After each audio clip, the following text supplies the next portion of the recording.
you couldn't plan a better outcome than to take out a legend in Roy Jones Jr. in one round. So for me, yeah, it was a pretty magnificent moment. The majority of people thought that I was going to get beaten, so that was what I was in against, and we knew it. And the game plan that myself and my coach Angelo Hyder had constructed was picture perfect, and we just didn't think it was going to work in round one. But saying that, we did say before the fight started, if I clip him early, where we wanted to clip him, he will go, and it happened. And yeah, it's pretty satisfying.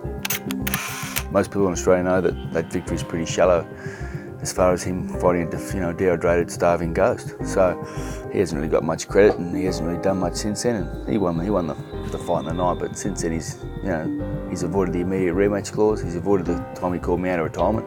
He's avoided everything. 10 years' time, when he looks in the mirror, he's going to realise he is not being a real fighter. Whereas I can do that. I can look in the mirror and I've taken on the best fighters in the world, beaten some, been knocked out by some, but I've had a dig. For me, that was a great victory to beat a younger, stronger, hungrier, undefeated kid, to show these guys that I do have the skill, not just the brawn, to be able to match it with the best fighters in the world. I haven't always won, but I've picked myself up off the canvas, and against Tarver in round two, he actually lifted me off my feet with a punch. I was actually 88, 89 kilograms off my feet and landed on my ass. Got straight back up and kept fighting, and it was, the towel was thrown in after round 9 because I was in no state to continue. I was beaten. The fact that I didn't just get off the canvas and keep fighting, but I actually tried to get in the fight in round 7, was back in the fight, and nearly made my way back and had him hurt in round 7 pretty badly. But then he caught me with a couple of good shots in round 9 and continued the onslaught.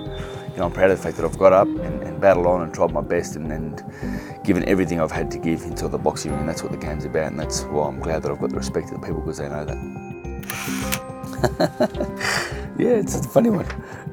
Dancing with the Stars. Well, I learnt to dance, and I've forgotten how to dance since then. And it was when I was retired for about 11 months. It's funny, that show actually taught me how to concentrate more. For a minute and a half, 2 minutes to each dance, you have to nail every beat and every move and every step and every swivel and every spin and every turn. When I came back after that time of Dance with the Stars, I was probably a little bit more concentrated and focused. But spray tans, G-strings, shaven chest, makeup, spray on pants, spray on shirts. I'm glad that's over.